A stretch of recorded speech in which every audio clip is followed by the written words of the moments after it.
মুফতি ইমরান বিন বশির। মুফতি ইমরান বিন বশির ভাই, আপনাকে স্বাগত জানাই। ধন্যবাদ ভাই, অনেকদিন পর আপনার সঙ্গে আসলে লাইভে আসা, ভালো লাগছে। আমাকে সুযোগ করে দেওয়ার জন্য আপনাকে অসংখ্য ধন্যবাদ। দর্শকদের বলে রাখি, মাসুদ ভাইয়ের আজকে একটা জরুরি কাজ ছিল, যে কারণে মুফতি মাসুদ ভাইকে আমরা পাইনি। না হলে মুফতি মাসুদ ভাই, ইমরান বিন বশির ভাই, তো যেহেতু ইসলাম বিষয়ক প্রশ্নোত্তর পর্ব, আমার যেহেতু ইসলামিক কোনো ডিগ্রি নেই, তাই আমি মুফতি মাসুদ ভাই বা মুফতি ইমরান বিন বশির ভাইয়ের কাছ থেকেই জানতে চাই আসলে এই আপনাদের এই দর্শকরা যুক্ত হয়ে যে প্রশ্নগুলো করেন সেটার ফতোয়া কি হতে পারে, এটা এই বিষয়ে আমাদের সাহায্য করে থাকেন মুফতি ইমরান বিন বশির ভাই অথবা মুফতি মাসুদ ভাই। শুরুতেই মুফতি ইমরান বিন বশির ভাই, একটু একটা ভিডিও দেখতে চাই। আমরা জানি ভারতের পেহেলগামে জঙ্গি হামলা হয়েছে, এই বিষয়ে আপনার কাছ থেকে জানতে চাইবো। এই ছোট্ট ভিডিওটি দেখার পরে দর্শকদেরকেও বলবো যে এই ভিডিওটি একটু দেখুন। আমাদের বাংলাদেশে একজন বিতর্কিত ইসলাম প্রচারক মামুনুল হক, এই মামুনুল হক বাইতুল মুকাররমের সামনে দাঁড়িয়ে কি কথা বলছেন, এটা ভারত বাংলাদেশের নিরাপত্তার জন্য হুমকি কিনা, জঙ্গিবাদী কথাবার্তা কিনা, সেটা আমরা তার মুখ থেকে শুনে নেওয়া যাক। ভারতের মুসলমান সমাজ, বাংলার মুসলমানরা তোমাদের সঙ্গে আছে। ভারত জুড়ে তোমরা নরেন্দ্র মোদীর বিরুদ্ধে দুর্বার আন্দোলন করে তোলো। প্রয়োজনে আমরা দিল্লি অভিমুখী লং মার্চ করব। কোটি জনতা নিয়ে ভারতকে আবার হিন্দুত্ববাদ থেকে মুক্ত স্বাধীন করে ছাড়বো ইনশাআল্লাহ। প্রয়োজনে বাংলাদেশের সীমান্তবর্তী অঞ্চলগুলোতে ভারতের মুসলমানরা যদি নরেন্দ্র মোদীর বিরুদ্ধে কোন কার্যক্রম গ্রহণ করে, বাংলাদেশের মুসলমানরা সীমান্তবর্তী এলাকাগুলোতে ভারত বিরোধী প্রতিবাদী কর্মসূচি পালন করবে ইনশাআল্লাহ। সেই সাথে আমরা বলতে চাই, ইনশাআল্লাহ আগামী ৩রা মে হেফাজতে ইসলামের পক্ষ থেকে ভারতের ওয়াকফ বিল পাস এবং মুসলিম নিধনের প্রতিবাদে সোহরাওয়ার্দী উদ্যানে মহাসমাবেশের ডাক দেওয়া হয়েছে। বাংলাদেশ খেলাফত মজলিস, হেফাজতে ইসলাম বাংলাদেশের একাত্মতা পোষণ করে মহাসমাবেশ বাস্তবায়ন করার। দেখলেন মুফতি ইমরান বিন বশির ভাই, নিশ্চয়ই আপনি শুনতে পেয়েছেন যে তিনি বলছেন ভারতের নরেন্দ্র মোদীর বিরুদ্ধে যদি ভারতের মুসলমানরা কোনো জিহাদি কার্যক্রম চালাতে চায়, সীমান্তবর্তী এলাকায় এসে যদি কোনো অস্ত্র ট্রেনিং এর প্রয়োজন হয়, বাংলাদেশের এই ইসলামপন্থীরা সীমান্তবর্তী অর্থাৎ বর্ডার লাগোয়া জায়গাগুলোতে তাদের ট্রেনিং অস্ত্র, বুঝতেই পারছেন সেই ইঙ্গিতটাই করেছে। ভারত একটি গণতান্ত্রিক দেশ এবং বিশ্বের বৃহৎ জনগোষ্ঠীর মধ্যে একটা উদাহরণ যে ডেমোক্রেসি কিভাবে হতে পারে, এত ব্রড ভাবে এত বড় জনসংখ্যার মানুষকে তারা একত্রিত করে রাখতে পারে। এবং নরেন্দ্র মোদী ভারতের নির্বাচিত প্রধানমন্ত্রী, তার কিন্তু কোনো বিতর্ক নেই, কোনো বিপক্ষ বলবে না যে সে ভোট চুরি করে আসছে। তো একজন নির্বাচিত প্রধানমন্ত্রীর বিরুদ্ধে চক্রান্ত করার জন্য বাংলাদেশের সীমান্তবর্তী জায়গাগুলোকে ব্যবহারের কথা, এগুলো সরাসরি জঙ্গিবাদের ডাক। কিন্তু এই বিষয়ে আপনি কি বলবেন, এবং এটার সাথে যদি পেহেলগামের ঘটনাটাকে আপনি একটু একত্রিত করতেন, যে ওইটা কি আসলে জিহাদি হামলা ছিল নাকি কোনো বিচ্ছিন্ন ঘটনা ছিল? মুফতি ইমরান বিন বশির ভাই। আসাদ ভাই ধন্যবাদ। প্রথমে একটু কারেকশন করে দিচ্ছি আপনার কথায়। জঙ্গিবাদী হামলা বলছেন আপনি, জঙ্গিবাদী না, এটা হচ্ছে জিহাদি হামলা। এটা হচ্ছে সুন্নতি হামলা। আল্লাহ রসুল করেছেন, সাহাবায়ে কেরাম করেছেন, কোরআনের বিধান, হাদিসের বিধান শত শত বছর ধরে মুসলিমরা এটা করে আসছেন, খোলাফায়ে রাশিদিন করেছেন। তো এটা আসলে আমি খুব অবাক হই, আমাদের 95% মুসলিম এমন কোন কর্মকাণ্ডে এভাবে ট্যাগ দেন, এভাবে শিরোনাম বলেন যে জঙ্গিবাদী হামলা হয়েছে। তো ইসলামের শাশ্বত বিধান হচ্ছে, আপনি যে কোনো মুফতিকে যদি ফতোয়া জিজ্ঞেস করেন যে ইসলামের জিহাদটাকে, আল্লাহ রসুলের একটা সুন্নাহকে, আল্লাহর একটা বিধানকে যদি কেউ জঙ্গিবাদ বলে, জঙ্গিবাদ এটা খারাপ শব্দ, এটা সবাই ঘৃণার সঙ্গে উচ্চারণ করে, এবং আপনিও করছেন অবশ্যই ঘৃণার সঙ্গে। আমার কাছেও একদম ঘৃণার সঙ্গে আমি উচ্চারণ করছি এটাকে। এবং যারা জঙ্গিবাদ বলছে এটাকে, তারা নিশ্চয়ই খারাপভাবেই বলছে এটাকে। সেই হিসেবে এই 95% মুসলিম যারা এই সমস্ত কর্মকাণ্ডে জিহাদি কর্মকাণ্ড না, জঙ্গিবাদী কর্মকাণ্ড বলছে, তাদের কিন্তু ঈমান নাই, তাদের 1% ঈমান নাই। কারণ তারা আল্লাহর একটা বিধানকে, নবীর একটা কাজকে, নবী সারা জীবন যেটি করে গেছেন এবং ইসলাম সুপ্রতিষ্ঠিত হয়েছে, ইসলাম ছড়িয়েছে ছাড়িয়েছে পুরো বিশ্বব্যাপী, যে কারণে এই তরবারির মাধ্যমে, এটা একদম সুস্পষ্ট কথা, কোনো আলেম দ্বিমত করবে না এখানে, যদিও করে সেটা তাদের ভুল, এটা স্পষ্ট। তার মানে আপনি পক্ষান্তরে বলতে চাইছেন যে নবী হাকাম করেছিল, যে হাকাম এখন মুসলমানরা বলতে লজ্জা পায়, এই জন্য ঘুরাইয়া পেঁচে অন্য কিছু বলে, জঙ্গিবাদী হামলা বলে, মুসলমানরা সমর্থন করে। মুসলিমরা আসলে, আমি সবসময় আসাদ ভাই একটা কথা বলি, আমরা অধিকাংশ মুসলিমরা আসলে ইসলামের শিকার, আমরা আসলে জানি না ইসলাম কি। বহু মানুষ আছে, মাসুদ ভাই একটা কথা সবসময় বলেন যে সব মুসলিম নবীর চাইতে ভালো। তার মানে হচ্ছে আমরা যারা বেশিরভাগ মুসলিমরা ইসলাম জেনে শুনে মুসলিম না, আমরা নবীর কাজগুলোই যদি অন্য কোনো মানুষ করে, আমি করি, আমাকে ধিক্কার দিবে, থুৎকার দিবে, আমাকে ছি করে উঠবে আমার কাজে, সেই কাজটা কিন্তু নবীর কাজ। আমি এক নবীর সুন্নাহকে যদি আঁকড়ে ধরি এই সমাজে, এই রাষ্ট্রে, এই পৃথিবীতে, এই সভ্যতা, এই স্ট্যান্ডার্ড আমাকে থুৎকার দিবে প্রত্যেকটা মানুষ। অমুসলিমরা দিবে, মুসলিমরা দিবে, তাহাজ্জুদ যে পড়ে সেও দিবে, তাবলিগে 3 চিল্লা লাগিয়ে একদম জীবন পুরো পাক্কা মুমিন সেও দিবে। এখন ব্যাপারটা হচ্ছে আসলে এই যে আমি কিছুদিন এই প্রেক্ষাপটে একজনকে দেখলাম, আমি চিনি না আসলে, আমি রাজনীতি বুঝি না এবং খুব কম মানুষকে চিনি, সোশ্যাল মিডিয়া খুব কম থাকি। একটা ভিডিও আমার সামনে এসছে যে সে এই মানে জিহাদি কর্মকাণ্ডে সে ইসলাম ত্যাগ করেছে। আপনি নিশ্চয়ই দেখেছেন মনে হয়। সে কে? আসাদ ভাই, আমি শুনতে পাচ্ছি না আপনাকে। যে পশ্চিমবাংলার একজন শিক্ষক বলা হচ্ছে তাকে, সাবির। আচ্ছা আচ্ছা, হ্যাঁ। আমার কাছে মনে হয় মুসলিম, অনেক মুসলিমই আসলে তার সঙ্গে একমত হবে যে এই কাজটা সমর্থন করবে না, তারা এই কাজটাকে সমর্থন করবে না। কিন্তু এই কাজটা যে ইসলামেরই কাজ, এই কাজটা যে নবীরই কাজ এবং খুব প্রিয় কাজ, এভাবেই ইসলাম আমাদের পর্যন্ত পৌঁছেছে, এটা তারা জানেই না কিংবা বোঝারও চেষ্টা করে না। আমরা বারবার এই জিনিসটা বোঝাবার চেষ্টা করি। এখন আসি আপনার প্রশ্নে, যে এই যে কাজটা হয়েছে এটা আসলে ইসলামের শাশ্বত বিধান। যারা করেছে তারা পাক্কা মুমিন এবং ইসলামের জন্য নিবেদিত প্রাণ সৈনিক। নবীর জন্য তারা মরতে পারে, জীবন দিতে পারে, মারতেও পারে হাজার মানুষকে। মানে এই জিহাদিরাই সঠিক মুসলমান। হ্যাঁ হ্যাঁ, এটাই সঠিক মুসলমান। এর বাইরে যারা আছে, অনেক মানুষ এটাকে ধিক্কার জানাচ্ছে, এরা তো মুসলমানদের মধ্যেই পড়ে না, এরা তো ফতোয়া অনুযায়ী এরা কাফের হয়ে গেছে, এরা মুরতাদ হয়ে গেছে, কারণ আল্লাহ রাসূলের একটা কাজকে তারা ঘৃণা করছে। ইন্টারেস্টিং। আচ্ছা, এই যে মামুনুল হক যে হুমকিটা দিলেন, এই হুমকিটার এটা আসলে কি অর্থে দিলেন? মানে এটা কি খুব ভালো কাজ করলেন, নাকি এতে ইসলাম মানে মুসলমানদের ক্ষতি হতে পারে? মানে এইভাবে কি ভারতে হামলা করা বা ভারতের মাটির সাথে মানে অন্য একটা দেশ, মানে এটা তো পাল্টা ভারত, যদি আপনি বর্ডার এরিয়ায় এরকম কোনো উদ্দেশ্য করেন যে আপনি ভারতের অভ্যন্তরীণ বিষয়ে আপনি জঙ্গিবাদের আশকারা দেবেন, তাহলে তো মানে এই জিহাদি আশকারা দেবেন, তো ওরা তো হামলা করবেই, তাহলে কি হবে? ভাই আপনি কি বলছেন এগুলো? আমাকে যদি আপনি 3 বছর আগে, 4 বছর আগে যদি জিজ্ঞেস করতেন, যখন আমি ইফতা পড়ছি, কিংবা 5 বছর আগে আমি দাওরা পড়ছি 2018 সালে কিংবা 20 সালেও যদি জিজ্ঞেস করতেন এই প্রশ্ন, আমি বলতাম আমার প্রাণের চাইতে প্রিয় আল্লামা মামুনুল হক সাহেব, উনি যা বলেছেন একদম একমত আমি। এবং এই যে ওনার বক্তব্য নিয়ে ওনার গর্জন তর্জন, হামকি ধামকি, হ্যাঁ, এগুলো আমাদের ভালো লাগতো, কারণ এগুলো জিহাদি স্পৃহা। এবং আমরা মনে করতাম যে নবীর আদর্শ সৈনিক হচ্ছেন ওনাদের মতো মানুষ। আর যারা আছে তারা তো দুনিয়া লোভী আলেম, তারা আসলে ওলামায়ে সু আর কি এভাবে বলা হয়, তারা দুনিয়া প্রেমী হয়ে গেছেন, তারা আল্লাহ রসুলের আদর্শ থেকে সরে গেছেন, সুন্নাহকে আঁকড়ে ধরছেন না, তারা এক কথায় দুনিয়া লোভী। তো এই যে মামুনুল হক সাহেবের মতো যারা আছেন, এদেরকেই মানে আমরা সবসময় ভালোবেসে এসেছি, এবং এরাই আদর্শ ওস্তাদ আমাদের এবং আদর্শবান আমাদের আলেম। তো এই কাজটা তো ইসলামিক দৃষ্টিকোণ থেকে তো একদমই প্রশংসনীয় এটি, এবং কোরআনের বিধান এটি। আমি শুধু ভাই এটা বলবো না, শুধু কাশ্মীরে হামলা হয়েছে, আপনি কি জানেন যে এই যে আলেম যারা আছেন, আসলে যারা আলেম, যারা ইসলামকে মানে বোঝেন, আল্লাহর রসুলের ইসলামকে, আল্লাহ রসুল যে ইসলাম নিয়ে এসছেন সেই ইসলামকে যারা ফলো করছেন, আছে এরকম বাংলাদেশে আছে, অন্তত কওমি মাদ্রাসার অবস্থা আমি জানি, হাতে গোনা কয়েকজন ছাড়া প্রায় প্রত্যেকটা আলেম তারা জিহাদি স্পৃহায় উদ্বুদ্ধ, এবং তারা স্বপ্ন দেখেই পুরো পৃথিবী নবীর মতো, এই জমিন হচ্ছে আল্লাহ এবং তার রসুলের, এই পুরো পৃথিবী। এই যে মামুনুল হক সাহেব বললেন, আপনি চিন্তা করুন, মানে হিন্দুস্তান থেকে হিন্দুদেরকে উৎখাত করবে, এমন একটা কথা বলেছেন, একটু আকবর হতে পারে, এমন একটা কথা বলেছেন, মানে হিন্দুস্তান থেকে হিন্দুত্ববাদকে উঠে নিবে। চিন্তা করেন, ওর বাপদাদার সম্পদ ওইটা, ওই যে নবীর একেবারে নবীর সুর। নবী যেমন ইহুদিদের কাছে গিয়ে 1450 বছর আগে গিয়ে বলেছে, হঠাৎ করে আবু হুরায়রা আছেন মসজিদে, এই চলো কোথায়, ইহুদিদের এরিয়ায়, ওদের বাইতুল মিদ্রাসে গিয়ে, ওদের পাঠাগারে ওখানে গিয়ে, ওদের এরিয়াতে গিয়ে, এই ইহুদি তোমরা যারা আছো শোনো, এই জমিন আল্লাহ এবং তার রসুলের। মানে ওদের বাপদাদার ভিটেমাটি এখানে, ওরা এখানে জন্মেছে, ওরা এখানকার স্থানীয়, নবী মদিনায় এসে আশ্রয় নিয়েছে, তাই না? সেখানে এসে নবীগিরি দেখিয়ে একটা সময় ইহুদিদের ওদের বাপদাদার ভিটেমাটি থেকে উচ্ছেদ করবার হুমকি দিচ্ছে। তো একই সুর কিন্তু আজকে 1450 বছর পর এসে, হ্যাঁ, এই মামুনুল হক সাহেবরা একই সুরে গর্জন দিচ্ছেন, এবং অন্য আলেম যারা আছেন তারা একই সুরে, মানে একই সুর, এটা ইসলাম। ওয়েল, একটি প্রশ্ন আসছে, এই প্রশ্নটা একটু পরে পড়বো, আমরা একটু শুনি মামুনুল হক ঠিক কি বলছেন। ইমরান ভাই ভালো একটা জিনিস পয়েন্ট আউট করছেন। হে ভারতের মুসলমান সমাজ, বাংলার মুসলমানরা তোমাদের সঙ্গে আছে।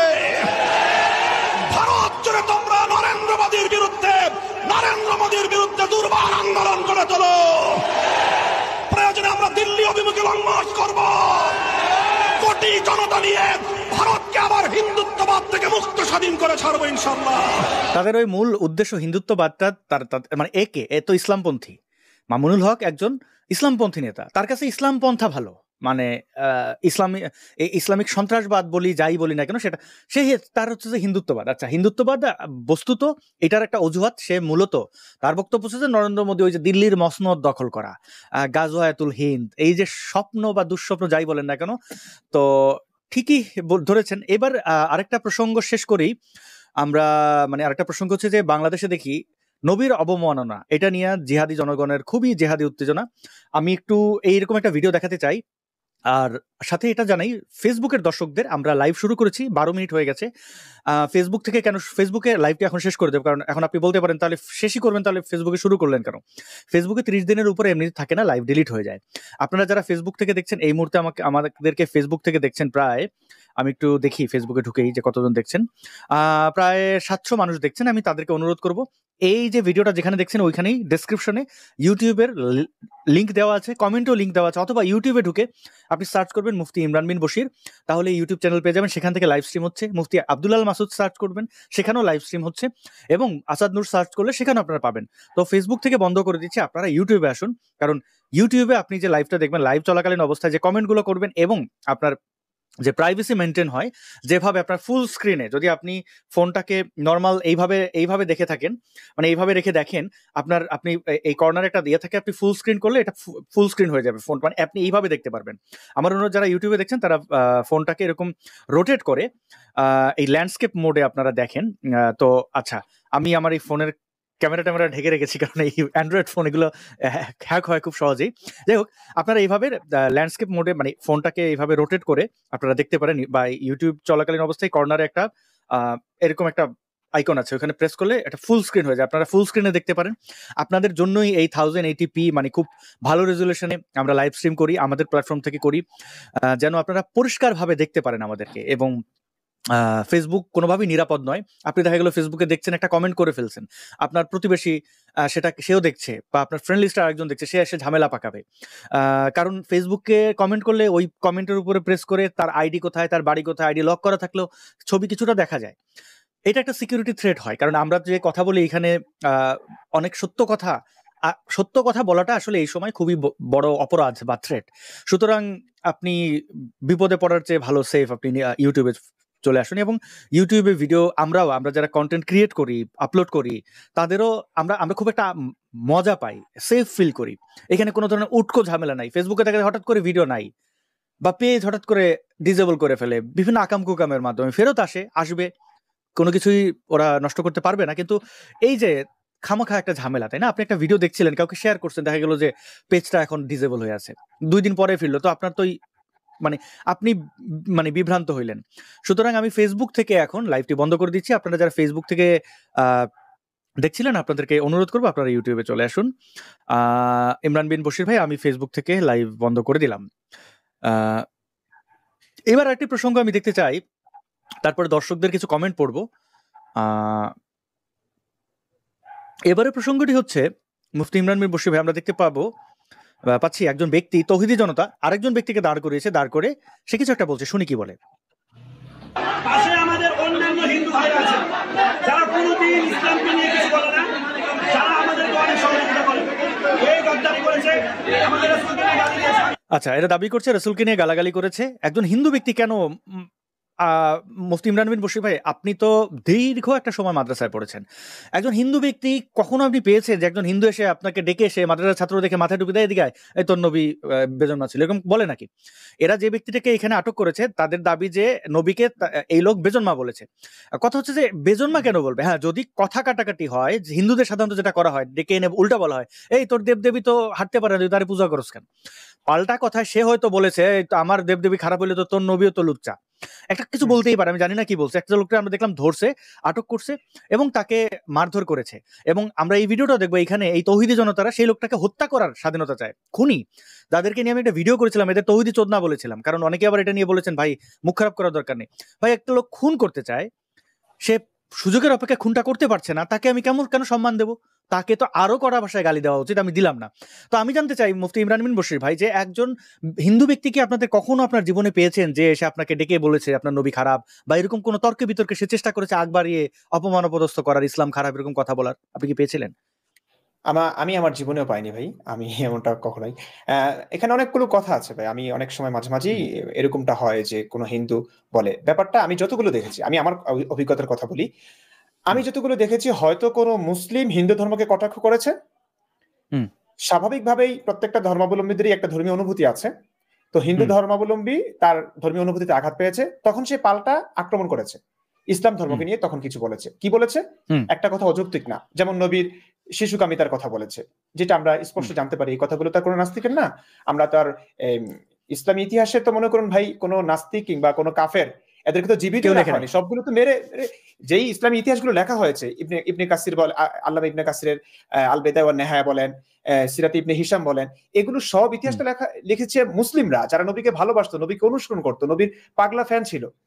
তো এদের মাধ্যমে, এদের লেখা ইতিহাস থেকে তো আমরা এগুলো জেনেছি। তো এখন এই কথাগুলো কেউ যদি বলে, নবী 53 বছর বয়সে 6 বছরের একটা মেয়েকে বিয়ে করেছে আল্লাহ নামে, তো 53 বছর বয়সে একজন মানুষ কিভাবে 6 বছর বয়সে একটা মেয়েকে বিয়ে করতে পারে? এখানে যত যাই বলা হয় কেন, গোজামিল মনে হয়। তো এই কথাগুলো বললে আমার দৃষ্টিতে তো এটা গালি মনে হয় না, এটা তো বাস্তব কথা, এটা তো কোরআন হাদিসের প্রচার করছে সে। এখন ধরে নিলাম বেজন্মা কিংবা আরো অশ্লীল ভাষা যদি বলা হয়, আমি এখানে বলবো যে যদি এইটার কারণে হিন্দু ধর্মাবলম্বীর উপর কোনো আঘাত আসে কিংবা তার কোনো বিচারের আওতায় তাকে আনতে হবে বলে মনে করা হয়, তাহলে আমি বলবো যে হিন্দু ধর্মকে নিয়ে যদি কটাক্ষ করা হয়, তাহলে সেই মুসলিমের বিচার হওয়া উচিত, কিন্তু একটা বিচার তো এরকম হচ্ছে না। হচ্ছে না, এইটাই আমার প্রশ্ন। এখানে যাকে ধরেছে সেই ব্যক্তি অন্য কারোর সাথে নাকি তর্ক বিতর্ক হচ্ছিল, কার সাথে? একজন পিয়নের সাথে, কোন একটা বিশ্ববিদ্যালয়ের। এই পিয়ন অভিযোগ করেছে আমার নবীরে বেজন্মা বলছে। এখন তারা এই যে দুইটা লোকের মধ্যে ভাই ছিল তর্কটা, এই ইসলামপন্থীরা তাকে মেরে ফেলার হুমকি ধুমকি দিয়ে লাখ লাখ মানুষকে জানাইলো। এখন এই যে জানাইলো যে নবী, কালকে আমি ভিডিও করার পরে, মানে ভিডিওটাতে আমি সাধারণত কারোর বেজন্মা কেউ হইলেও আমার এটা কোনো অসুবিধা নেই, আমি এটা গালি মনে করি না। তো অনেকেই দেখলাম যে এখন প্রশ্ন তুলতেছে, আচ্ছা নবীর তো বাবা মারা গেছিল জন্মের আগে, মানে এই যে মানুষের কাছে গেল, সে বেজন্মা কিনা হোয়াট এভার হি ইজ, এখন হইলেও আমাদের অসুবিধা নেই, বেজন্মা হইলে তাদের এটা নবীর দোষ না।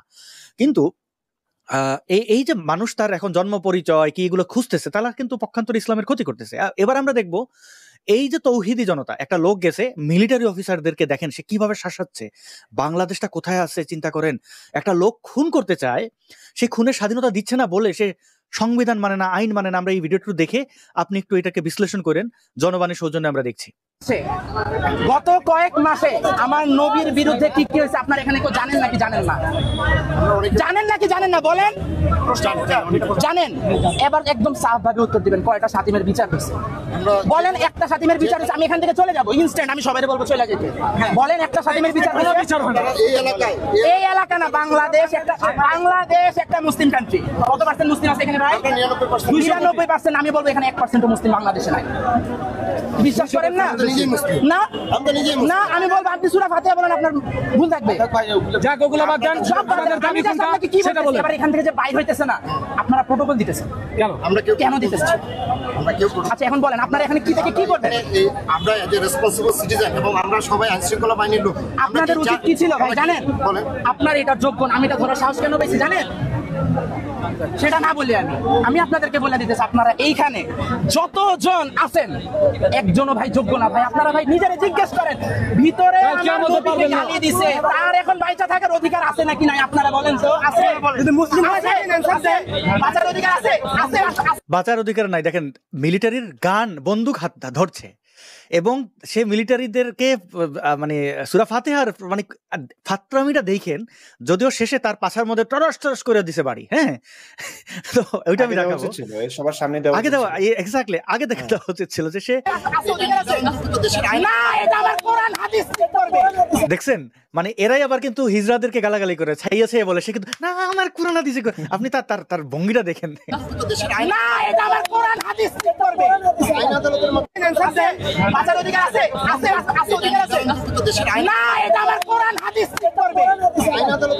না এটা আমার কোরআন হাদিস ঠিক করে বাংলাদেশের মুসলিম আইন আদালত আদালত নাই, আপনারাও জানেন। আপনারাও জানেন বাংলাদেশে মুসলিম আইন আদালত নাই। এখানে চুরিলে হাত কাটে না, নবীরে কিছু বললে মৃত্যুদণ্ড দেওয়া হয় না।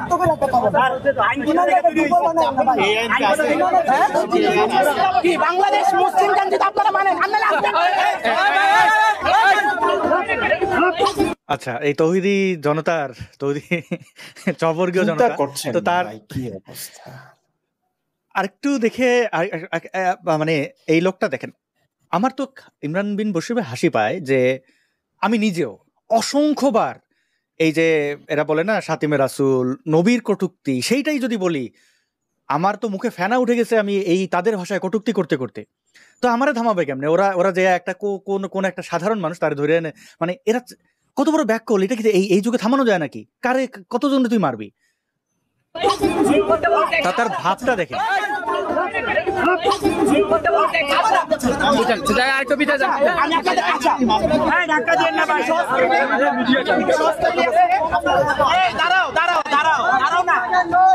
আপনি আজকে সব ক্যামেরার সামনে বলে দেন বাংলাদেশ মুসলিম কান্ট্রি না, আমরা এখান থেকে চলে যাবো, বলেন বলেন বলেন। আর যদি বলেন মুসলিম কান্ট্রি, আজকে এই শাতিমের বিচার এই এখানে হবে। দুইটা অপশন, রাস্তার মধ্যে ফেলে ওই শাতিম অভিযোগ করে তাকে এইখানে মানে ওইখানেই কার্যকর করবে। কি কার্যকর করবে মুফতি সাহেব আমরা জানি তো, মানে মৃত্যু হত্যা করবে তারা। এবং এখানে এই যে ব্যক্তিটা আছেন এখন দেখছি একটু উনি রেগে যাচ্ছেন, এই যান পেছন, কিন্তু উনি মিলিটারি অফিসার, এই পুলিশ অফিসার এবং তাদের সাথে তাদের সোলজাররা আছে। ইজি অপশন কিন্তু ফার্স্টটা বলবেন আমরা চলে যাব, জাস্ট বলে দিবেন যে ভাই বাংলাদেশ মুসলিম কান্ট্রি। তো বাংলাদেশ তো মুসলিম কান্ট্রি না, এটা নতুন করে বলবে কি? সংবিধান বলতেছে বাংলাদেশ মুসলিম কান্ট্রি না। সংবিধানের মুসলমানি করে খতনা করে করা হয়েছে যে রাষ্ট্রধর্ম ইসলাম, রাষ্ট্রের ধর্ম খতনা করে তার মুসলমান বানানো হয়েছে। রাষ্ট্রের এখন খতনা করছে, এখন সেই পুরুষঙ্গ কই রাষ্ট্রের, এটা যদি আমি জিজ্ঞেস করে আপনি আমার করেন আমি উত্তর দিতে পারবো না। একটা অদ্ভুত কাজ করছে রাষ্ট্র, কিন্তু বাংলাদেশ তো মুসলিম কান্ট্রি নয়, বাংলাদেশ সেকুলার কান্ট্রি। তো এখন এই মূর্খ পাগল ছাগলদের আমরা চলে যাব, এখানে দাঁড়াবো। আর যদি বলেন বাংলাদেশ মুসলিম কান্ট্রি, বাংলাদেশ আপনি বলেন নবীর অপবাদে কেউ অপবাদ দিয়া করে না, আছে নববী আইনে আছে, নববী আইনে আছে।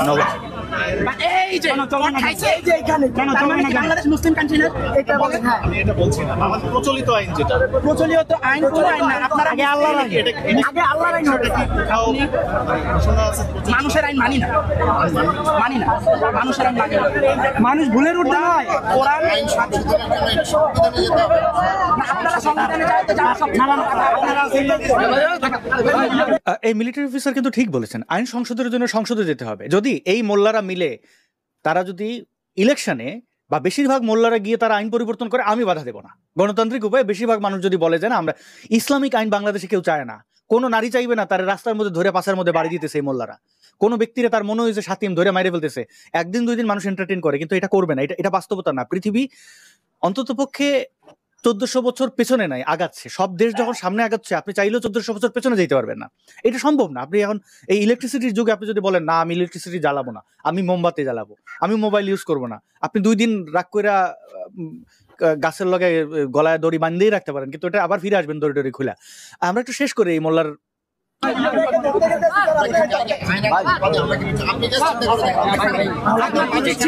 আপনার গায়ে ইউনিফর্ম না রাখা, আপনি পাশে চলে আসুন।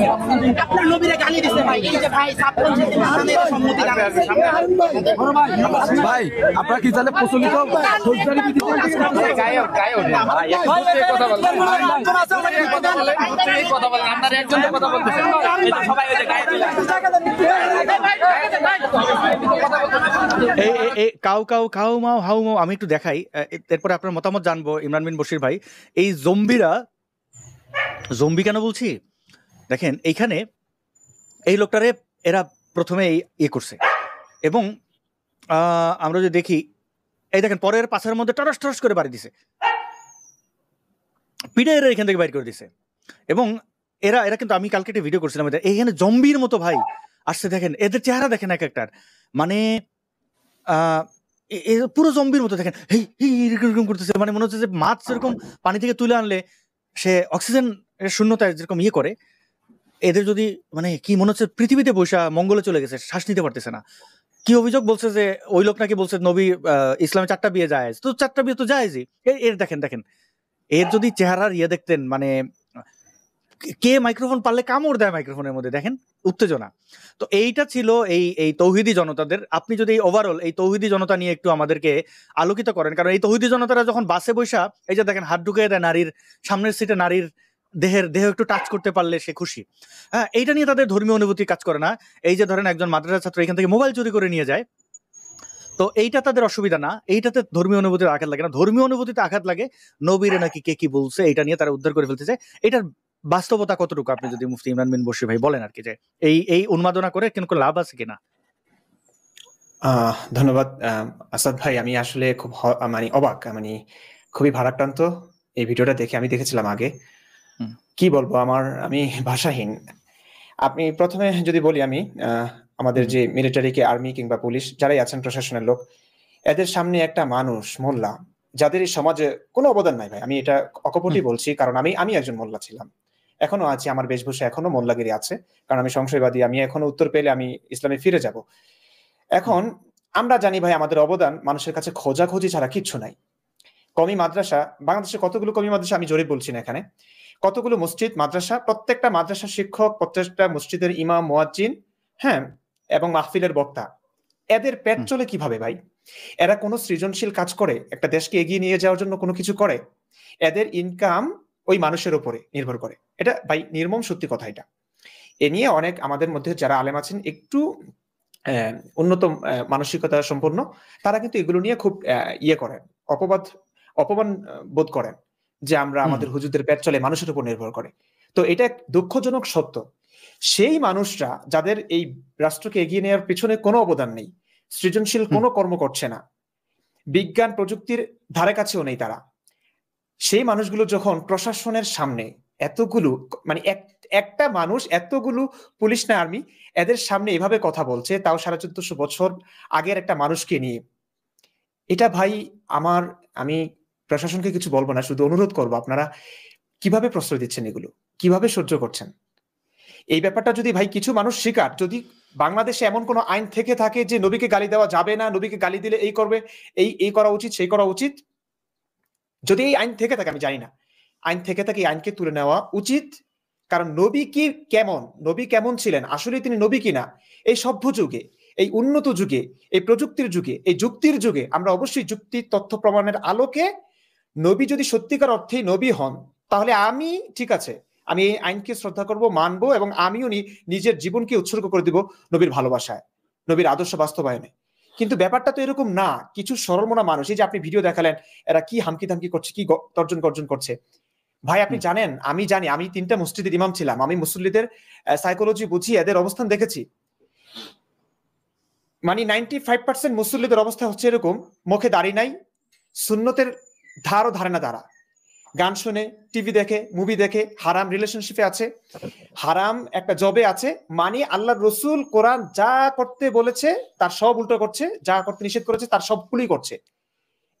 এমন মানুষ, কিন্তু আপনি নবীর ব্যাপারে কিছু বলেন, যৌক্তিক ব্যাপার, আপনি হয়তো অনেক শিক্ষিত, আপনি ইসলাম নিয়ে ঘাটাঘাটি করেছেন, জানেন, নবীর সম্পর্কে যৌক্তিক কোনো সমালোচনা করলে আপনাকে এরা কল্লা উড়িয়ে দিবে। মানে এদের ইমানের ভিত্তিটা হচ্ছে শুধু এটুকু, যে নবীর ব্যাপারে কেউ কিছু বললে, ইসলামের ব্যাপারে কেউ কটূক্তি করলে তাকে মারতে হবে, মানে মারলেই সে জান্নাতে যাবে। যে এই যে অসভ্যতাটা, এটার পিছনে, এটা নিয়ে কি সজাগ হওয়া উচিত না? এটা নিয়ে কি রাষ্ট্র প্রশাসনের কি একটু এগিয়ে আসা উচিত না? এই যে আলেমরা মানুষকে ভুলভাল তথ্য উপস্থাপন করে, সরল মনা মানুষের, গরিব দুঃখী মানুষের কাছ থেকে টাকাগুলো কুড়িয়ে নিচ্ছে।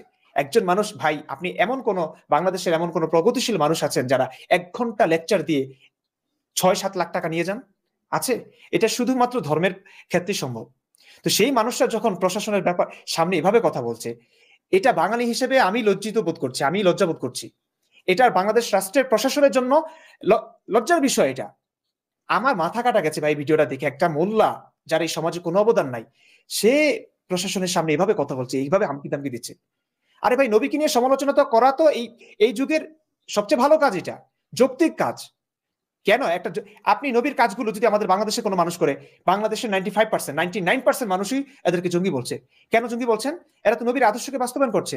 হোলি আর্টিজানের ঘটনা, এটা তো জঙ্গিবাদ না, এটা জিহাদ। আপনি যতগুলো দেখছেন এখন যদি মনে করেন কি বলবো, বাংলাদেশে যদি হুকুমত কায়েম করবার জন্য এরা জিহাদ শুরু করে বাংলাদেশ সরকারের বিরুদ্ধে, এটাও ইসলাম। কাশ্মীরে যে হামলা হলো এটাও ইসলাম। এরা তো আল্লাহর রসুলের আদর্শ বাস্তবায়ন করতেই কাজগুলো করছে। তো 99% মুসলিম এরাই কিন্তু এটাকে জঙ্গিবাদ বলছে। তো আপনাদের ইসলাম তো আপনারাই বুঝতে পারছেন। আপনাদের নবী, যে নবীকে গালাগাল দিলে আপনারা কটূক্তি মনে করেন, যৌক্তিক সমালোচনা করলে কটূক্তি মনে করেন, এবং তার মৃত্যুদণ্ড আপনারা দাবি করেন, এটাকেই যৌক্তিক বলে মনে করেন, এটাই তার বিধান। সেই নবীর আদর্শ বাস্তবায়ন করতে গেলেই আপনারা তাকে জঙ্গি বলছেন। কি হলো ভাই, এই মূর্খতার শেষ কোথায়? কিছু মানুষ ভাই, জ্ঞানীগুণী মানুষ, সচেতন মানুষ খুব কম হয়, বেশিরভাগই অন্ধবিশ্বাসী হয়, বেশিরভাগ মানুষই শিক্ষালাভে বঞ্চিত হয়। অন্তত বাংলাদেশের ইতিহাস এইটাই বলে। আমরা বাংলাদেশের কথা বলছি, বাইরের রাষ্ট্রে ভিন্ন কথা, সেখানে শিক্ষিত মানুষের সংখ্যা বেশি, ধর্ম সেখানে শিথিল, ধর্ম সেখানে নিরীহ অবস্থায় আছে আর কি। তো বাংলাদেশের ধর্মের এত অনুভূতি কেন, তীব্র অনুভূতি কেন ধর্ম অনুভূতির? সেখানে মানুষের শিক্ষা দীক্ষা কম। অন্তত শিক্ষিত মানুষগুলো ধর্ম সম্পর্কে কিছুই জানে না। তারা কিছু বিজ্ঞান জানে, ওই যে ইসলামী বিজ্ঞানের ছিটে ফোটাও নাই, সে ওই বিজ্ঞান ঢুকিয়ে দেয় ইসলামের পুটলির ভিতরে। কি যে দুঃখজনক ভাই। তো এই যে কিছু, আমি জানি যে ভাই সংখ্যাগরিষ্ঠতার দিকে যদি আপনি তাকান, হ্যাঁ এটা মানছি, সংখ্যা লঘু মানুষটাই জ্ঞানীগুণী হয়, সজাগ হয়, আর বেশিরভাগ মানুষই কিন্তু ঘুমন্ত হয়, অন্ধবিশ্বাসী হয়, তারা জেনে না বুঝেই তারা ইসলামটাকে ফলো করে। তো আমাদের কি কোনো দায়িত্ব নাই? প্রশাসনের কি কোনো দায়িত্ব নাই? নবী আসলে নবী কিনা, নবী আসলে ভালো মানুষ কিনা ভাই, শুধুমাত্র ভালো মানুষ, নবীর কথা তো দূরের কথা ভাই, তথ্য প্রমাণের আলোকে আমরা নবীকে নবী বলতে পারছি না, দুঃখিত। নবী একজন ভালো মানুষ কিনা, এই যুগের সাধারণ একজন মুসলিম যতটা সভ্য, এমন সভ্য ছিলেন কিনা নবীজি, মনে হয় না। ইসলামের ইতিহাস পড়ুন ভাই, মুসলিমদের লেখা ইতিহাস পড়ুন, সেখান থেকে নবীকে ভালো একজন মানুষও বলা যাচ্ছে না। দুঃখিত আমি এই কথাগুলো বলার জন্য, আমি জানি অনেকেই অনুভূতিতে আঘাত পাবেন, আমি আঘাত দেওয়ার জন্য বলছি না। আপনি ইসলামটা একটু পড়ুন। এই ভিডিওতে এই যে এই মোল্লা, এই হুজুর, আমাদের এই সম্মানিত হুজুর যে প্রশাসনের সামনে এভাবে হামকি ধামকি দিলেন, এইভাবে গর্জন মারলেন, সিংহের মতো গর্জন, এই হুজুর একটা কথা বলেছেন, আসাদ ভাই আপনি খেয়াল করেছেন কিনা, বলেছেন যে বাংলাদেশে, কে বলেছে বাংলাদেশে 95% মুসলিম কিংবা 90, মানে বাংলাদেশে এটা কিন্তু আসলেই সত্য, এটা কিন্তু আসলে সত্য। যারা নিজেকে মুসলিম দাবি করে, হয়তো ঘটনা চক্রে কোন একজন মুসলিম পরিবারে, মানে মুসলিম দাবি করা, নামকা অবস্থে মুসলিম, তার ঘরে জন্মেছে, সে নিজেকে মুসলিম পরিবারে পরিচয় করিয়ে দেয় যে আমি মুসলিম, এটা ছাড়া কিছুই না। সে কিন্তু সূরা ফাতিহার অর্থ জানে না, এই মোল্লা কিন্তু বলেছেন। তো এই কিতাব, যে ধর্ম আল্লাহর পক্ষ থেকে এসেছে বলে এই মুসলিমরা বিশ্বাস করছে, সেই কিতাবের একটা প্রথম সূরাটাই পর্যন্ত যারা পড়তে পারে না, যারা পড়ে না, তারা নবীকে গালি দিলে মেরে ফেলবার কথা বলে। এটা কি অসভ্যতা না ভাই? আপনি নবীকে বুঝুন, আপনি নবীর সমস্ত ইতিহাস পড়ুন। নবীকে যদি একজন ন্যূনতম ভালো মানুষ বলে মনে হয়, আমি একজন ভালো মানুষকে গালি দেওয়ার বিপক্ষে আছি। একজন সভ্য মানুষ, সে কোনো মানুষ খুন করেনি, ধর্ষণ করেনি, সে কোনো মানবাধিকার লঙ্ঘন করেনি, আমি তার ক্ষেত্রে বলবো না, তাকে গালি দেওয়া যাবে না, আমি রাগ করবো। আমি অবশ্য মারতে যাব না যদি যৌক্তিক সমালোচনা করে এই মানুষটা। ভাই আপনাকে আমি ভালোবাসি, কিন্তু আপনার সমস্ত কাজে আমার ভালো লাগবে, আমি সমস্ত কাজে সমর্থন জানাবো, এটা কিন্তু না। এমন হতে পারে আপনার অনেক কাজ আমার ভালো লাগছে না, কিংবা জাতির জন্য ভালো বলে মনে করছি না আমি, সেক্ষেত্রে আমি যৌক্তিকভাবে সমালোচনা কি করতে পারি না? অবশ্যই করতে পারি, অবশ্যই পারেন। সবার আছে এই অধিকার, সবার আছে, আমার আছে, প্রত্যেকটা মুসলিমের আছে। আমরা এত বছর ইসলাম নিয়ে পড়াশোনা করেছি, যে নবীর পূজা করেছি প্রায় 20টা বছর ধরে, সেই নবীকে জানবার পরে আমি কি বলতে পারি না নবীর যৌক্তিক কিছু সমালোচনা করতে পারি না? নবী গণহত্যা করেছেন বনু কুরাইজার ক্ষেত্রে, নবী দাসী সেক্স করেছেন, যেটা সংজ্ঞা অনুসারে এই সভ্য পৃথিবীর যত সংজ্ঞা আছে, যত স্ট্যান্ডার্ড আছে, প্রত্যেক স্ট্যান্ডার্ড অনুযায়ী এটা ধর্ষণ। আমি কি বলতে পারি না যে যদি কেউ বলে নবী ধর্ষণ করেছে, আমি বলবো হ্যাঁ, বর্তমান পৃথিবীর এই সভ্য পৃথিবীর সংজ্ঞা অনুসারে এটা ধর্ষণ, আর এই ধর্ষণটাই নবী করেছেন, এটার সুস্পষ্ট প্রমাণ আছে আমার কাছে। এমন না যে আমি ইহুদি খ্রিস্টানদের ইতিহাস থেকে আমি বলছি, এটা মুসলিমদের ইতিহাস থেকে আমি বলছি, কোরআন হাদিসের রেফারেন্স দিয়ে আমি বলছি। তাহলে এটার জন্য আমাকে কেন মরতে হবে? এটার জন্য আমার প্রাণ কেন হারাতে হবে? মানে আমি কি বলবো, আমি ভাষাহীন, আমি মানে অসুস্থ হয়ে যাই। এই সোশ্যাল মিডিয়া ঢুকলে বাংলাদেশের অবস্থা দেখলে আমি অসুস্থ হয়ে যাই, যে প্রশাসন কি করছেন, আপনারা কি করছেন? আপনারা একটা আয়োজন করুন। এই মোল্লা, এই যে যারা আজহারি বলেন, আহমদুল্লাহ বলেন, যত বড় বড় বক্তা আছেন, তাদের সঙ্গে আসিফ মহিউদ্দিন আছে, আমি আছি, মাসুদ ভাই আছেন, আমরা যারা ইসলামের সমালোচনা করি, যৌক্তিক সমালোচনা, রাষ্ট্রীয়ভাবে বসার একটা আয়োজন করুন। সেখানে নিরপেক্ষ সঞ্চালক থাকবেন, বিচারক থাকবেন, তারা বিচার করবেন এই সভ্য পৃথিবীর সঙ্গে ইসলাম নামক ধর্মটা যায় কিনা, নবী মুহাম্মদের কর্মকাণ্ডগুলো যায় কিনা। যদি যায় আমি আমার জীবনটা উৎসর্গ করে দিব। বাংলাদেশে এমন একজন মানুষ পাবেন না, যারা রাজনীতিবিদ, বিএনপি হোক, আওয়ামী লীগ হোক, সাধারণ মুসলিম হোক, এদের যে জ্ঞান আছে, এদের যে সভ্যতা আছে, এদের যে স্ট্যান্ডার্ড আছে, সেই স্ট্যান্ডার্ড অনুযায়ী এই সভ্য পৃথিবীর সঙ্গে কোনোভাবেই নবীর একটা কর্মকাণ্ড যায় না, নবীর একটা কর্মকাণ্ড যায় না। আমি চ্যালেঞ্জ করছি, বাংলাদেশ সরকার বসুক, এত এত হত্যা হচ্ছে 1450 বছর আগের একটা মানুষকে কেন্দ্র করে, এত মায়ের বুক খালি হচ্ছে, আমি অবশ্যই বলতে পারি যে রাষ্ট্রীয়ভাবে আপনারা বসান, আলেমদেরকে বসান, এবং ইসলামের সমালোচক যারা আছেন তাদেরকে বসান, যুক্তি প্রমাণের আলোকে ইসলাম আসলে একটা ধর্ম কিনা, ইসলামের নবী আসলে নবী কিনা, ইসলামের এই যে বিধানগুলো সভ্য পৃথিবীর সঙ্গে যায় কিনা, বাংলাদেশের রাষ্ট্রনীতির সঙ্গে যায় কিনা, বাস এটা নিয়ে আলোচনা হোক। 1 মাস লাগুক, 1 বছর লাগুক, অন্তত সমাধান হওয়া উচিত যে ইসলাম ধর্মটাকে আসলে মানা যায় কিনা। যদি মানা যায়, যদি নিরপেক্ষ বিশ্লেষণে যদি ইসলাম ধর্মটা শ্রেষ্ঠ বলে প্রমাণিত হয়, অবশ্যই আমিও বলবো, আপনিও ভাই মানুন ইসলাম, আমিও মানবো, আমার জীবন উৎসর্গ করে দিব, এমনটা হওয়া উচিত। আমি তো আপনার চেষ্টাটা সামনে থেকে দেখলাম মুফতি ইমরান বিন বশির ভাই।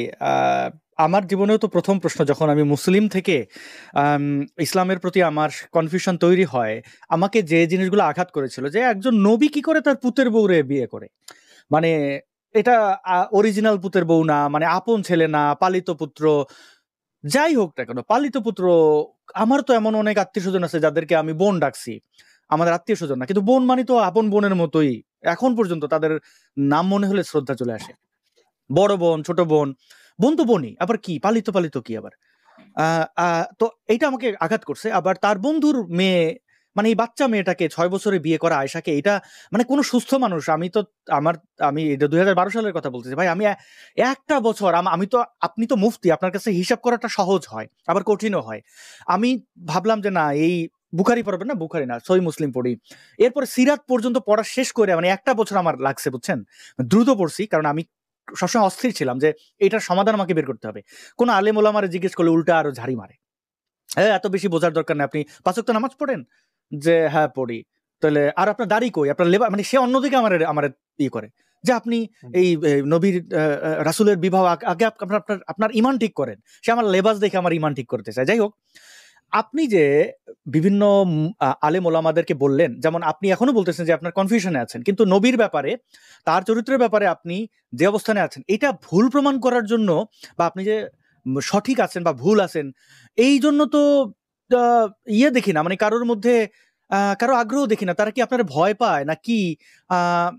সরি, এইখানে একজন অনেকক্ষণ ধরে কমেন্ট করছেন যে মিনার ভাই আপনাকে ডিবেটের চ্যালেঞ্জ করেছেন, মানে ওয়াই মিনার, আমি জানি না আপনি এটা কিভাবে দেখবেন, কিন্তু এই সেই শায়েখরা তারা কোথায়? তারা এত এত কথা বলে বেড়ায়, মানুষের খেদমত করে। আমরা বললাম তাদেরকে টাকা 10 লাখ টাকা দেবো, তার ওই যে ওয়াজ মাহফিলের যে ফিজ যেটা, সেইটাও দেবো, আগে অগ্রিম পাঠিয়ে দেবো টাকা, তারপরে যেন তিনি আপনাকে এসে বোঝান, ইসলামে আপনারে করেন, যে না আপনার যে কনফিউশন যেগুলো আছে সেগুলো তার অসীম না, কয়েকটা, দেন 5টা পয়েন্ট, আপনি 5টা পয়েন্ট পাইলে তো আপনি মুসলমান হয়ে যাবেন। তো এই যে মিনারের কথা বলা হচ্ছে, কেন মুফতি, শায়েখ মুফতি বাদ দিয়া মিনার? আপনি কি মিনার যে বলছেন, আমিও দেখছি অনেকবার, তারা সকাল বিকাল সারাদিন আদা জল খেয়ে আপনার এক একটা ভিডিও ডিবাং করে, একটা ভিডিও আপনি করেন, সেটার 10টা ভিডিও দিয়ে তারা কাউন্টার করে, এক একটা ভিডিওর তাদের লেন্থ হচ্ছে 2 ঘন্টা। তো কি মনে করেন? আসাদ ভাই, আমি আগেও আপনাকে বলেছি, আপনি অবশ্যই জানেন, আমার কয়েকটা ভিডিও বার্তা আমি দিয়েছি, যেখানে আমি বলেছি বাংলাদেশে যে সমস্ত আলেমদের প্রতি আমার শ্রদ্ধা আছে, ভক্তি আছে এবং গ্রহণযোগ্যতা আছে, আমি তাদেরকে আহ্বান জানিয়েছিলাম। তারপরে তাদের পক্ষ থেকে কোনো সাড়া পাইনি। তো তারপরে আমি আসলে খুব ব্যস্ত হয়ে পড়েছি, আপনি কিছুটা হলেও জানেন, আমি অনেক কাজই করছি এখন। আমি কতদিন বাঁচবো আমি জানি না, আমি অন্তত এই পৃথিবীর জন্য কিছু করতে চাই। কিছু বই লেখালেখির ব্যাপার আছে, আমার কন্টেন্ট তো আছেই, কিছু কিছু বানাচ্ছি, তারপরে কিছু সীমাবদ্ধতা আছে, মানে একদমই সময় নাই। তারপরে হচ্ছে আপনি জানেন আমি একটা মুভি স্ক্রিপ্ট লিখবো, এবং সেটা আমি যেভাবে হোক মুভি তৈরি করবো। আমি জানি না আসলে কোনো পরিচালক এত সাহস করবেন কিনা ইসলাম নিয়ে। তো সেইটা হচ্ছে আমার লক্ষ্য, এবং অনেকটা মানে আশাবাদী আমি। তো এটা নিয়েও আমার অনেক সময় দিতে হয়, থিম টিম আসলে লিখে রাখি। তো আমি এই মুশফিকুর রহমান মিনার ভাই আমাকে নিয়ে যে দীর্ঘ লাইভ করেন, আমি আসলে এগুলো দেখতে পাই না, দেখি না, দেখার সুযোগ পাই না। কিন্তু ভাই আপনাকে অনেস্টলি বলছি, আমি মিনার ভাইকে শ্রদ্ধা করি, ভালোবাসি, কারণ উনি কিন্তু আমাদের মতই। আপনি হয়তো এই ব্যাপারটা একটু অন্যভাবে নেবেন, এটা অনেকে হয়তো, আমি জানি না ওনার সমস্যা হবে কিনা। মুশফিকুর রহমান মিনার ভাই আমাদের মতো মানুষ, বুঝতে পারছেন? আচ্ছা, হয় আমার কাছে মনে হয়, আমার কাছে মনে হয়, অনেকভাবে মনে হয়েছে। কারণ কি দেখুন, ওনারা ইসলামের শাশ্বত বিধান হচ্ছে আমাদের মতো মানুষকে মেরে ফেলা, কেটে ফেলা, মৃত্যুদণ্ড দেওয়া। আমি নবীকে নিয়ে কিছু বলে ফেলেছি, যৌক্তিক সমালোচনা করেছি, সেটা ধর্মীয় অনুভূতিতে আঘাত এনেছে। তো অন্যান্য দক্ষ বিদগ্ধ আলেমরা আমাকে মারতেই চেয়েছে। তারপর আমি চলে আসলাম, দেশ ছাড়লাম। তো মুশফিকুর রহমান মিনার ভাই উনি ইসলাম থেকে সরে এসে আমাকে বোঝাবার জন্য চেষ্টা করলেন বাংলাদেশে থাকা অবস্থাতেই। উনি আচ্ছা। আমাকে নক করছিলেন, হ্যাঁ ভাই আপনি আপনার সংশয় দূর করে দিব। তখন আমি খুব আমি মানুষকে আঘাত দিতে আমি খুব মানে পারি না, আমার খুব খারাপ লাগে। যে মানুষটা অন্তত সভ্য, মুসলিম হোক অমুসলিম হোক, নবী মোহাম্মদের মতো কর্মকাণ্ড করছে না, মেরে ফেলবো কেটে ফেলবো এরকম না। মুসলিম হলে উনি সভ্যতার সঙ্গে আমার সঙ্গে যোগাযোগ করেছেন, আমার আমার ঝটকা দূর করতে চেয়েছেন। তো সেক্ষেত্রে তো আমি ওনাকে ঘৃণা করতে পারি না। কিন্তু ভাই বিশ্বাস করেন, আমি এই কথাটা তখন বলতে পারিনি তাকে, যে ভাই আমি যখন নাস্তিকতা নিয়ে একটু গবেষণা করছিলাম, আমি একটা বই লিখবো বলে, নাস্তিকদের সমস্ত প্রশ্নের জবাব দিব বলে, খুব সৎ উদ্দেশ্যে নিয়ে আমি মানে গবেষণা শুরু করেছিলাম। তখন আসিফ মহিউদ্দিন ভাইয়ের সংশয়.com এর লেখাগুলো যেমন আমার পড়তে হয়েছে, এবং এগুলোর জবাব মুসলিমদের পক্ষ থেকে, আলেমদের পক্ষ থেকে কি দেওয়া হয়, নাস্তিকদের দাঁত ভাঙ্গা জবাব নামে আমি লিখে সার্চ করতাম গুগলে। তখন এই মুশফিকুর রহমান মিনার ভাইয়ের ওয়েবসাইটের লেখাগুলো আমি পেয়েছি। এবং তখন হয়তো ওনাকে এইভাবে চিনতাম না, জাস্ট মুশফিকুর রহমান মিনার নামে একজন আছেন যিনি ইসলাম ধর্মকে রক্ষা করতে মানে অনেক উত্তর দিয়ে থাকেন নাস্তিকদের।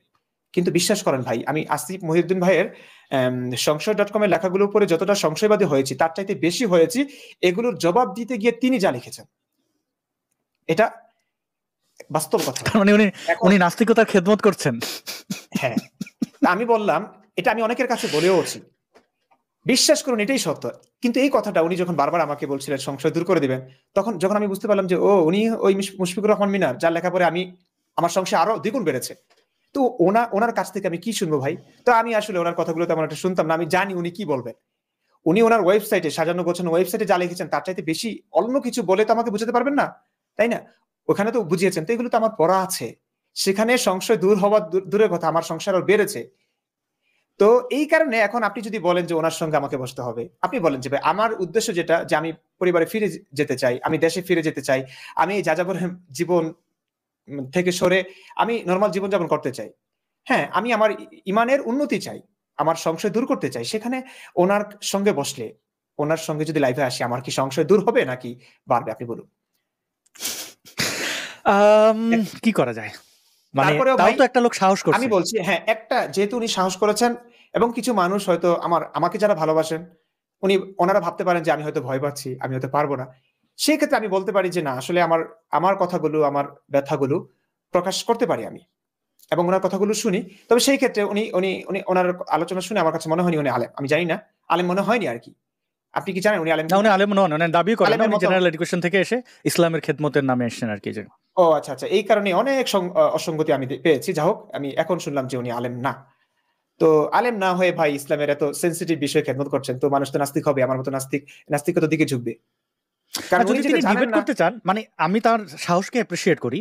মানে আমি দেখছি উনি অনেক সময় প্রক্সি পাঠান, যেমন উনি অনেক সময় ডিবেটে আসেন না, রাহুলকে পাঠান বা আরো কার আছে। হ্যাঁ, তো ওরা তো ছ্যাঁচড়া, ওদের পারিবারিক শিক্ষাটাও নাই। মানে ধরেন একটা তো রাহুলের তো ফ্লেক্সিবিলিটি, মানে এদের পারিবারিক ইয়েও নাই, মানে ওই মানে ধরেন জাকির নায়কের ওয়াজ দেখে কপি পেস্ট করে, ডাক্তার জাকির নায়কের কপি, আর হচ্ছে মুশফিকুর রহমান মিনার ওয়েবসাইট থেকে লেখাগুলো কপি করেন। তো ওনার কাছ থেকে আমি কি জবাব পাবো? এই জন্যই আমি আসলে চেয়েছিলাম মিজানুর রহমান আজহারী, ওনার কথাবার্তা আমি তেমন শুনিনি এই লাইনে। ওনার প্রতি আমার ভালোবাসা আছে, শ্রদ্ধা আছে। আমার আম্মা খুব পছন্দ করেন। আমার আম্মা সবসময় বলতেন যে তুই কি মিজানুর রহমান আজহারীর চাইতে বেশি বুঝিস রে? তা আমি ভাবতাম যে না, তাইলে আম্মু যেহেতু শ্রদ্ধেয় একজন ইসলামিক স্কলার, তাহলে আমি ওনার সঙ্গে বসি, একটু মত বিনিময় হলো, ভালোবাসার আদান প্রদান হলো, মনের কথা ব্যথাগুলো শেয়ার হলো, মাঝে মাঝে একজন ফাঁকে আমি একজন ছাত্রের মতো, উনি একজন শিক্ষক, এভাবে আমি ওনার কাছ থেকে কিছু জানবো, প্রশ্নগুলো করবো শ্রদ্ধার সঙ্গে। আপনি উত্তর যদি থাকে দিবেন, না থাকলে আর কি বলবেন যে উত্তর নাই, তখন আমি আমার সিদ্ধান্তে অনড় থাকবো, নাকি সেটা আমার সিদ্ধান্ত হবে। কিন্তু সে কই, ওনারা এই যে এত মাহফিল করেন ইসলামিক খেদমত, এটা সারা দিলেন না। আসবেন, আমি বলি আমার এটা সোর্স বলবো, ইনফর্মার বলবো, কি বলবো, আমার একদম এই যে বেশ কয়েকজন জনপ্রিয় ইসলাম প্রচারকদের এই ওয়াজ মাহফিল যারা অ্যারেঞ্জ করে, কত টাকা নেয়, কিভাবে কোথায় কোথায় যায়, এই ইনফরমেশন আমার কাছে আসে। এবং সেই ব্যক্তিও নাস্তিক, কিন্তু কি করবে, তার রুটি রুজি ওইখানে থাকতে হয়, থাকে। এবং একাধিক মোল্লা মুন্সিদের পদচারণ আমি জানি, তারা আসলে তাদের মার্কেট নষ্ট করবে না। প্রথম হচ্ছে যে আপনার এই প্রশ্নগুলোর উত্তর তার কাছে নাই, সে নাকানি চুপানি খাবে। এত বড় আলেম যদি উত্তর না দেয়, সে কেন তার মার্কেট নষ্ট করবে, তাই না? সেখানে ধরা খাবে জানে। এবং ইসলামপন্থীদের মধ্যে আসলে এই যে কেন মুশফিক মিনারদের দরকার হয়, কারণ আসলে এই যুক্তি বা এই জেনারেল এডুকেশনে তো কোনো বিন্দু পরিমাণ, আপনি তো মাদ্রাসায় পড়ছেন, আপনি জানবেন যে আপনি একটা প্রতিষ্ঠা মাদ্রাসায় পড়ছেন, তাও এখন যদি আপনি চিন্তা করেন যে আমার জেনারেল এডুকেশন সম্পর্কে আমার দৌরত্ব কতটুকু, আপনি দেখবেন যে আপনি সেখানে বিশাল একটা ঘাটতি রয়ে গেছে। এটা আপনার দোষ না, এটা হচ্ছে আপনার শিক্ষা ব্যবস্থা ওই দিকে। তো তারা বিতর্কে আসে না, যুক্তিতর্ক এগুলোতে তারা পারদর্শী না। মুশফিক মিনাররা একটু এক চিমটে জেনারেল এডুকেশন থেকে নেয়। তো মুশফিক মিনাররা এটা ভালো যে সে ব্যবসা করছে, এখন দেখি নেই। যেমন রাহুল, সে দোকানদারি করতো, এই ওয়াজ মাহফিল শুনে না, সে চিন্তা করলো আরে এখানে তো মধু, ভালো টাকা সে ইনকাম করে, সে যে ওয়াজ মাহফিল করে এই যায় দেখবেন সে ভালো টাকা ইনকাম করে, এখন সে আসছে ইনকাম করতে। সে নাস্তিক হইলেও কি আর ইয়ে করলো কি, তার হচ্ছে ধান্দা। মুশফিক মিনাররা একটা কাজ করা যায় কিনা, আমি এখানে প্রস্তাব দিতে পারি, মুশফিক মিনার একজন মুফতির সাথে রাখতে পারেন আপনার সাথে ডিবেটে আসবেন। মানে যদি আলোচনা, আপনি যেহেতু ওই মিজানুর রহমান আজহারি, তাদের ডিবেট বলে তারা তো আসবে না, কারণ ডিবেট হলে ব্যাপারটা হয় কিরকম যে সে ডিবেটের লোক না, প্রথম কথা। আর ডিবেট হয় ইয়েতে, যেমন সে ভাববে যে আচ্ছা আমি তো একটা পরিচিত মুখ ইমরান বিন বশির, তাকে আমি কেন এত ফ্লোর দেব, আর ধরা খাবে এই কয়েকটা বিষয়ে। মানে আমি যদি মুশফিক মিনারের কথা বলি, সে তো প্রথম হচ্ছে যে আলেম না, এবং তার পরিচিতি ওইরকম কিছুই না, তাও যেহেতু সাহস করছে ইসলামপন্থীদের মধ্যে, তাকে ধন্যবাদ দেওয়া যায়। আমি যদি প্রস্তাবটা এইভাবে দিই যে তিনি একজনকে নিয়ে আসলেন মুফতি, পরিচিত মুফতি, এবং তার যদি ওয়াজ মাহফিল করেন, যদি তার হাদিয়া লাগে, সে যে কয় লাখ টাকা নেন সেটা আমরা দেব। আর সাথে আপনি আমি মডারেশনে থাকতে রাজি আছি, বা যে কেউ, তারা যে কাউকে মডারেট যদি দাবি করে এটা করতে পারে। তাদের ইউটিউব চ্যানেল, আমাদের ইউটিউব চ্যানেল থেকে সেটা প্রচার হবে। আপনি আপনার সাথে কি কাউকে রাখতে চান? যেহেতু মুশফিকুর রহমান আলেম না, ঠিক আছে, ওনার সঙ্গে একজন আলেম থাকবে। আর আমি যেহেতু জেনারেল না, আমার সঙ্গে একজন জেনারেল থাকতে পারে, আসিফ মহিউদ্দিন ভাই থাকতে পারে। ওয়েল, তাহলে এইভাবে থাক। যারা মুশফিক মিনারের সমর্থক আছেন, আসিফ মহিউদ্দিন ভাই রাজি হবেন কিনা এটা আমি একটু কথা বলে দেখি। কারণ দেখুন ভাই, দেখছিলাম ওনাকে ব্যস্ত মানুষ, কিছু না এমনি মুশফিক মিনার ভাইরা অনেকবার এসে নাকানি চুবানি খাইছিলেন, এখন পাত্তা আমি জানি না, আমি এটা ওনাকে জিজ্ঞেস করতে পারছি ভাইকে। না, আসতে হবে, আসিফ মহিউদ্দিন ভাই আমার সঙ্গে থাকবেন। কারণ এটা কেন বলছি, ওইটাই, আসিফ ভাই রাজি হবেন কিনা এই মুশফিক মিনারদের সাথে বসতে? আসিফ মহিউদ্দিন ভাই যদি রাজি হন তাহলে আমার সঙ্গে ওনাকে রাখতে পারি, না হয় অন্য কোনো একজন জেনারেল শিক্ষিত যারা ইসলামও বুঝেন, তো এমন একজন রাখতে পারি। নইলে কি হবে জানেন ভাই, মনে করেন আমি একজন মাদ্রাসার ছাত্র, আমার পুরোটা জীবন কেটেছে মাদ্রাসা চার দেয়ালের বেষ্টনে, আমি বিজ্ঞান সম্পর্কে কিচ্ছু বুঝি না। কেন বুঝি না? কারণ ইসলামে বিজ্ঞান নাই। আমরা পরে শুনি যে কিছু বিজ্ঞান মনস্ক মানুষ ইসলামের মধ্যে নাকি বিজ্ঞান খুঁজে পেয়েছে। ভাই মঞ্চে মরে যেত তখন, সত্যি আমার মঞ্চে তখনই আমি ফাঁসি দিয়ে মরে যাই, আমার সুসাইড করতে মন চায় যে এই কথাগুলো শুনতে হবে কেন। তো যা হোক, এখন ওই আইনস্টাইনের অনেক থিওরি মিওরি দিয়ে ইসলামের ভিতরে ঢুকে দিবে এগুলো। এখন আমি তো বুঝবো না এগুলো, কারণ আমি তো ইসলাম বুঝেছি সাহাবাদের মাধ্যমে, সাহাবাদের তাফসিরে। আগের যত তাফসির আছে সেগুলোতে বিজ্ঞানও ছিল না, আল্লাহ নবীও বিজ্ঞান, একটা টয়লেট বানাতে পারেনি, আবার বিজ্ঞান বুঝবে। তো ইসলামী বিজ্ঞান নাই। এখন কথা হচ্ছে ওই যে কিছু কিছু কাকতালীয় ভাবে মিলে যায়, কিংবা গোজামিল দিয়ে মিলানোর চেষ্টা করে, এগুলো করবে। এখন আমি যেহেতু বিজ্ঞান বুঝি না, তাইলে ওরা আপাত দৃষ্টিতে মনে করবে যে তাহলে তো হারিয়ে দিলাম ইমরানকে, ইমরানও বিজ্ঞান বুঝে না, তা উনি একটু বিজ্ঞান বুঝে ইসলামের মধ্যে বিজ্ঞানটা ঢুকিয়ে দিলেন। এরকম কিছু হয়, আমি দেখেছি। আমিও ডিবেটের লোক না ভাই, কিন্তু ডিবেটের লোক হওয়া লাগে না ভাই ইসলাম নিয়ে সংশয় প্রকাশ করতে, কিংবা ইসলামের ভাওতাবাজি বুঝতে। এটা ডিবেটের লোক হওয়া লাগে না, খুব জ্ঞানী হওয়া লাগে না, কমন সেন্স যদি থাকে একটা মানুষ, এটুকু যথেষ্ট। তো আমি এই জন্য আসিফ মহিউদ্দিন লাগবে না আমার, কিন্তু উনি একজন আলেম না, আমাদের সঙ্গে কথাবার্তা অন্যরকম হবে। হয়তো আমি হয়তো আরবি কিছু একটা বলবো, উনি বুঝবেন না, উনি হয়তো ইংলিশ মারবেন, আমি হয়তো ইংলিশটা বুঝবো না, কারণ আমি ইংলিশ খুব কাছে, আমি এখন শিখছি, হয়তো সুযোগ পাইনি ভাই, সুযোগ পাইনি, আমি খুব ব্যস্ত ছিলাম এই কাজ নিয়ে। বুঝতেই পারছেন কত কন্টেন্ট বানিয়েছি এবং কি প্রতিকূল পরিস্থিতিতে, সেটার জন্য আমার আর্থিক সমস্যা ছিল, সব দিক দিয়ে মানে প্রতিকূলতা ছিল। এত প্রতিকূলতার মাঝে আমি যেখানে হয়তো ইংরেজি ভাষা যদি আমি 3 মাস যদি ভাই আমি যেটাকে ধরি, আমি খুব ভালো করে একদম সাইজ করে ফেলি। ভাষা কোনো কিছু না, আরবি ভাষা শিখেছি, উর্দু, ফার্সি, এত কিছু শিখলাম। তো ইংরেজিতে দুর্বল হওয়ার কারণে ওরা হয়তো ওই যে একজন এসছে না সাজ্জাদুল মাওলা শান্ত, কি একটা স্ট্যান্ডার্ড মিস্ট্যান্ডার্ড বলে, আমার প্রশ্ন কোথায় সে কি মানে একদম ঠিক জায়গা ধরছেন আপনার। আমি আপনার এই সরল স্বীকারোক্তিগুলো আমার খুব পছন্দ লাগে। যেমন আপনি ইংরেজি শিখতে পারেন না, এটা আপনার তো ব্যর্থতা না, আপনার মাদ্রাসার কারিকুলামের সমস্যা। আচ্ছা হ্যাঁ, এই যে সাজ্জাদ ফাজ্জাদ এরা কি পরিমাণ ধোলাইটা খায়, এর পরে লাজ লজ্জা কিছু নেই। তবে ওইখানে আবার মুশফিক মিনার ভালো, মানে সে, আমি তার বেশি ভিডিও দেখার সুযোগ পাই নাই, কিন্তু দেখছি যে নমনীয় হয়ে কথা বলে। শুরুতেই মানে এই সাজ্জাদ টাজ্জাদ এদের তো মানে পেটে কিছু মানে এরা আসে হাই হুই করে চিৎকার করে করে বলবে আমি জিতছি। এদের সাথে তো আসলে পাগল ছাগল এরকম রাস্তায় ইয়ে করে, এদের বইলা লাভ নেই। হ্যাঁ, আপনি ভালো ধরছেন, যেহেতু মুশফিক মিনার আপনার সাথে বসলে সে অতীতে করে নাই, কিন্তু এটা করার সম্ভাবনা আছে, কারণ সে তো চাইবে তার যে কোনো ভাবে খড়কুটো ধরেও টিকে থাকতে। সেখানে আমি আসিফ ভাইয়ের সাথে কথা বলি, দেখি তাহলে আমরা একটা প্রস্তাব দিতে পারি, আর যে কোনো যদি প্ল্যাটফর্ম হয়ও হতে পারে। একটু একটু দেরি হবে, কারণ আমি একটা কাজ নিয়ে এখন একটু ব্যস্ত আছি। আমার এপ্রিল মাস চলছে না, এই 10 তারিখ, মেয়ের 10 তারিখ, তারপর থেকে। হ্যাঁ, 10 মের পরে, আচ্ছা মের 10 তারিখের পরে। হ্যাঁ, আমারও আমি যদি সঞ্চালনায় আমাকে তারা বিয়ে করেন, মানে আমি জানি না, বা যে কেউ সঞ্চালনায় থাকতে পারেন, সঞ্চালনা তো কিছুই না ওই হিসাবে। তবে হ্যাঁ, যদি উনি রাজি হন, মুশফিক মিনার যদি সাহস করেন, আসিফ ভাই যদি থাকেন, আসিফ ভাই না থাকলে, যদি না থাকেন তাহলে অন্য কেউ আমরা ভেবে দেখি, কেউ কেউ একজন থাকবেন আর কি। নাস্তিক হতে হবে এমনও না, মানে এই প্যাচাইলে যেন সে যেন এই মানে উপস্থিত কোনো ধরনের চতুরতা করলে যেন ইয়ে থাকে, মডারেশন যে কেউ থাকতে পারেন। আমাদের প্ল্যাটফর্ম, তাদের যা প্ল্যাটফর্ম আছে, সব জায়গা থেকে একসাথে লাইভ হইতে পারে।